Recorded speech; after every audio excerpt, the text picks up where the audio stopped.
We're now in Daf Lamed Omid Beis. El Sholosh B'toch Hadaf, Shtayim Chutz Hadaf. So you can have one word that's made up of five letters, three of which will be within the margin of the column, and two will go beyond the margin of the column. Nizdamna lo teva bashte osios. There are many words that have only two letters. Lo yizra kena lebein adapim. He should not split a single word that's made up of two letters, in which case he has one letter in the inside the daf, in the boundaries, and the other letter outside the boundaries. But rather, if he sees that that's about to happen, he should start erasing the entire line and rewrite the entire line from the beginning to make sure that he won't split a certain word that's made up of two letters, half in the boundary and half outside the boundary. Hatoa b'shem, if he made a mistake, how this could happen, I don't know, but keep in mind the Sefer Torah is massive. So he left out the name of Hashem, of all words to leave out. Is gorer et mashe kosav, he takes a knife and he scrapes off that which he wrote. And now he has two options. He could either write the Shem Hashem on top of the grar, on top of that scratched off point, or he has an option of writing the name of Hashem on top of the line, meaning between that line and the line above it. Which one does he prefer? Tole es mashigorar.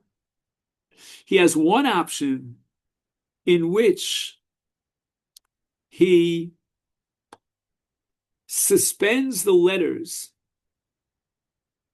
that he scraped off, rewrites it in the space above the line, v'kosef Hashem al mokom agrar divrei Rabbi Yehuda. So it means that Rabbi Yehuda's opinion is, just one second, is he offering two options? That's what I thought, but now let me just read it again. Goris mashe kosav, v'toles mashe gora. So Shem, yeah.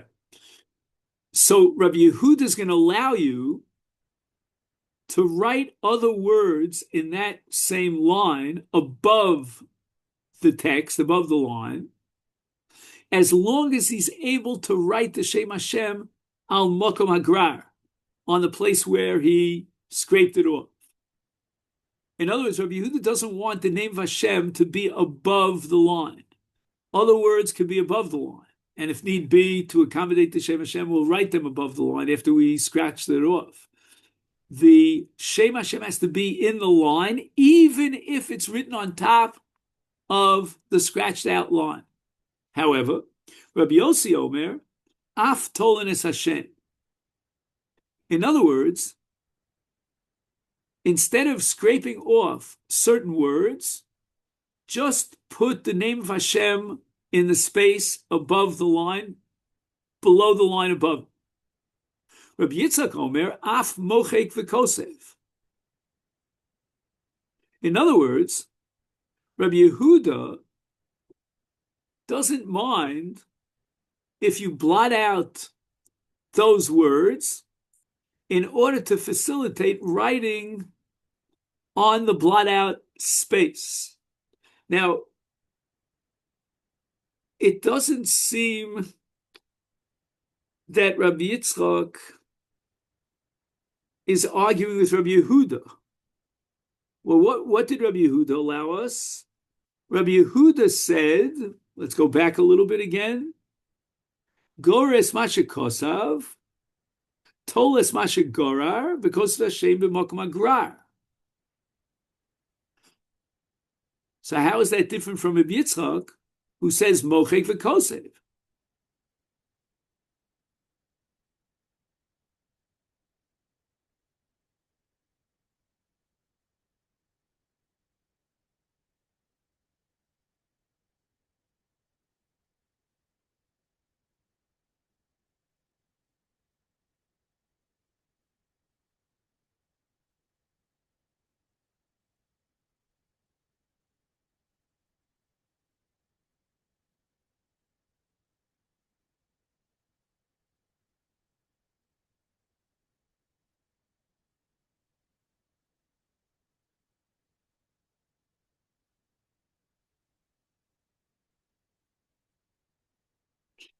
So the only thing I could come up with here is the question is what's ideal? In other words, what's lechatchila and what's kind of b'di'evet? Rabbi Yitzchak, see, I don't know what to do with the word af, so that has to be taken under advisement. But if we, for the time being, leave out the word af, mochek v'kosev, Rabbi Yitzchak has no problem with writing the shame on the erased, on the erasure, on the erasure, on the blot. Rabbi Yehuda, on the other hand, seems to say that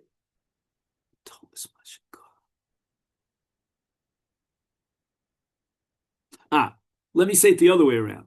Rabbi Yehuda would advocate writing the name of Hashem on the erasure, on the blot. And that's l'chatchila. That's the best way of doing it. Rabbi Yitzchak adds the word af to tell you that this is not really the best way of doing it. It's acceptable, but not l'chatchila.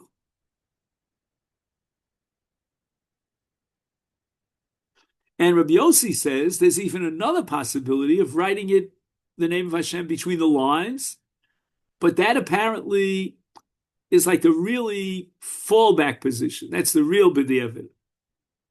Rab Shimon Shizuri Omer Kol Hashem Kulo Tolid. He says the following: if you are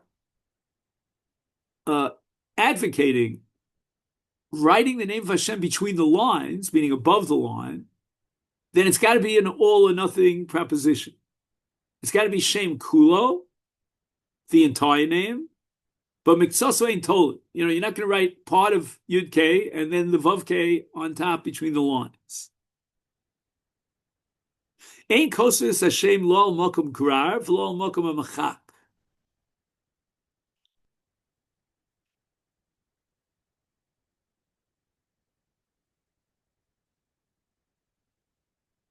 So that was Reb Shimon Shizuri, and now we're up to Reb Shimon ben Elazar in the name of Rabbi Meir. He rejects the possibility of writing the Shem Hashem on the blot, which is called the Mokum Agrar. V'lo Mokum HaMachak.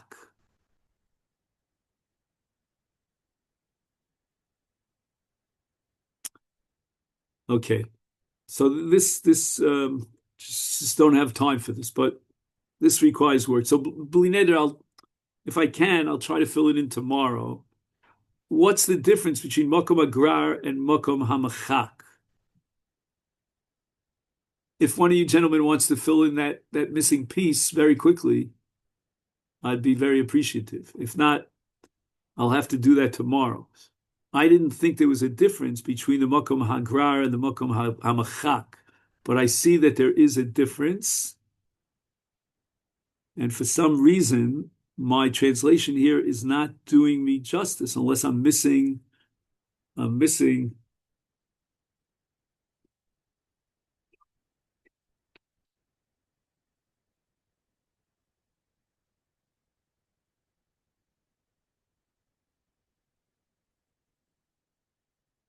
I have a feeling here. This is very, Be'ir Avon Mugbal here, that Mokum, just 1 second, what's the language here? Mochek. I think that Mochek may mean that the ink has not yet dried. Anyway, the ain't told also, Ketzerose. Misalikas area kula v'gonza.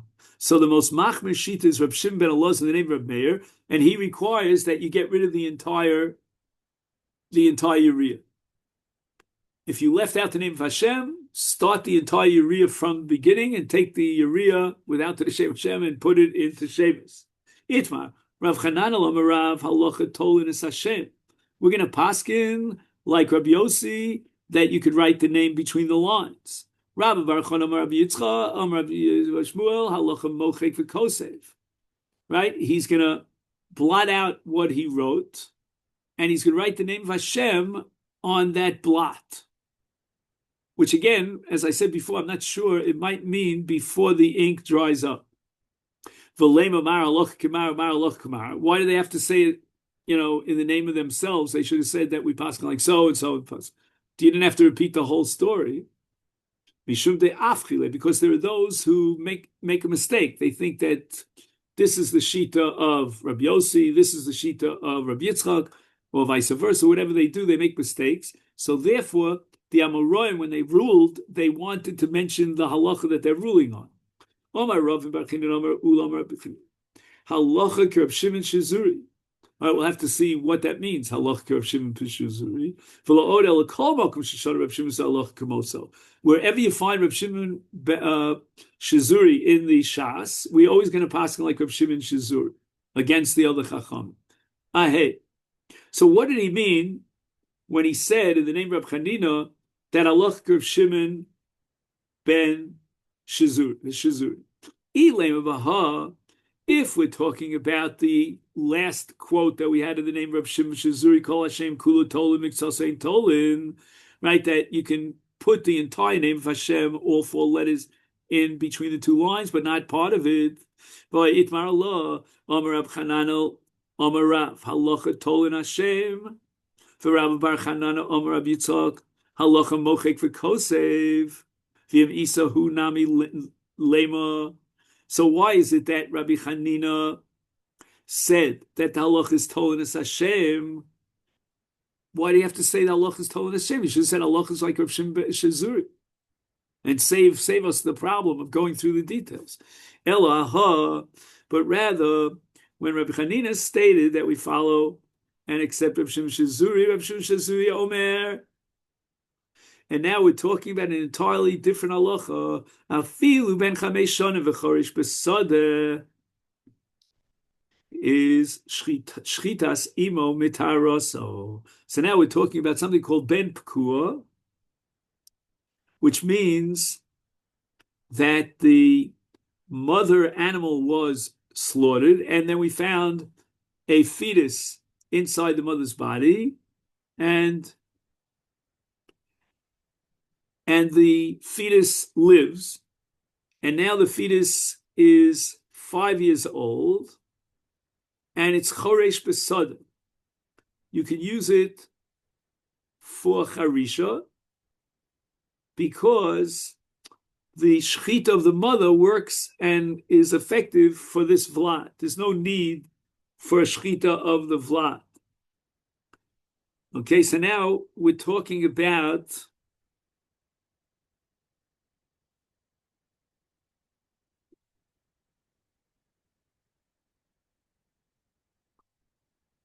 an animal, a ben pekua that's already 5 years old. I mean, now you're going to eat it by shooting it between the eyes, and people think it's nevela. How can you do such a thing? So the chiddush is that Rav Shimon Shizuri says, since it was born and its mother's shchita is mahani labas, it works for the vlad. Therefore, there's no need for shchita, even if the animal is plowing fields. It's 5 years old, it's a strong animal, it's plowing fields. And Ze'iri Omer Rab Chanina, halacha kerab Shimon Zavim Isa, hu nami lema.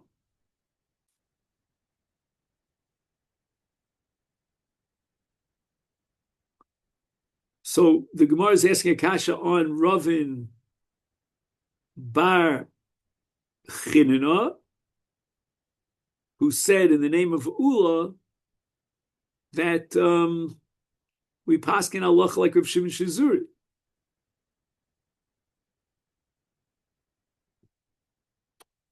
Right, in the Itmar, we said regarding Ze'iri's ruling in the name of Chanina that he should have included Ravin Bar Chinina, who says that we paskin like Rav Shimon Shizuri. They didn't include Ravin Bar Chinina in the name of Rav Chinina. So it's evident that he did not say it directly in regard to this matter. Elaha, but rather he said it with regard to a different statement of Rav Shimon Shizuri. And this is a sugya in Gittin, Barishona hayu omrim, hayotze bekola v'yomer kisvu get li ishti. So a man is taken out for execution and he says, write a get for my wife. He did not tell the shliach explicitly to deliver the get. Nevertheless, in the original psak, we had a ruling that since he said kisvu, then he also meant to say yitnu, but again, his mind is not clear. He's about to be executed. But chazu lomar afam afarish v'yotze b'shayara of shin shazui omer, etc. So even a person who goes out on a ship, which was very dangerous in those days, long trips, and all he said to the shliach was kisvu get liishti, we're going to extend the rule that kisvu kitnu dami as if he had commissioned them to give the get. And Rav Shimon Shazuri goes even a step further. Af hamesukan, even if he's not being taken out to be executed, but his life is in danger, and he makes a declaration to the shlichim, kisvu get liishti, it's considered as if he said tnu get liishti. So that's one possibility, that halacha Rav Shimon ben Shazuri, he meant this halacha with regard to a mesukan. And another possibility is inami aha trumas maser shel tmai shechazul imkoma Rav Shimon Shazuri Omer af bechol sholo v'ochel al piv. Okay, so this sugya, I think we're already over time, requires a lot of work because we have something called Dmai. As you know, Dmai is tfua that you buy from an Amoritz. You're not sure whether he's mafresh maser or not. And the halach is you have to go ahead midrabanan and be mafresh maser. Not only that, from the maser you have to give truma to the kohen. And we have a halacha called Chazra Limkoma. Rabbi Shimon ben Shazuri says, Af b'chol sholo v'ochal piv. So just to make a long story short, he says that this is a discussion of a case of one who bought peiros from an Amoretz, and he did not get a chance to be mafresh the maser, which he's supposed to do before Shabbos. Now, he can't eat it because it's dmai and it's tevel. So they made a special allowance for him to ask an Amoretz whether or not he, the seller, actually went ahead and was mafresh maser. And if the seller, who's an Amoretz, claims that he was mafresh maser, we can rely on him for the sake of enjoying Oneg Shabbos. So it means that even though lechatchila Demai is considered like tevel and requires hafrasha, we assume perhaps the Amoretz who sold him the peiros did not go ahead and be Mekayim his mitzvah of maser. But if, for the sake of Oneg Shabbos, the Baal Bayis interrogates the seller, who's an Amoretz, and the seller claims that he was mafresh maser, then the Baal Bayis could rely on the seller and eat his meal on Shabbos. Okay, then, so this is where we'll have to stop for today, and Amir Hashem, tomorrow we're back to noon. Is that correct? Okay. I'm still getting a little used to, Tuesday and Friday. My problem is not remembering that Tuesday and Friday is at 9:30, but my problem is remembering that today is Tuesday. So if I knew that today was Tuesday, then I wouldn't have to be reminded that we're learning on 9:30. But I don't even remember what day of the week it is. That's bad. All right.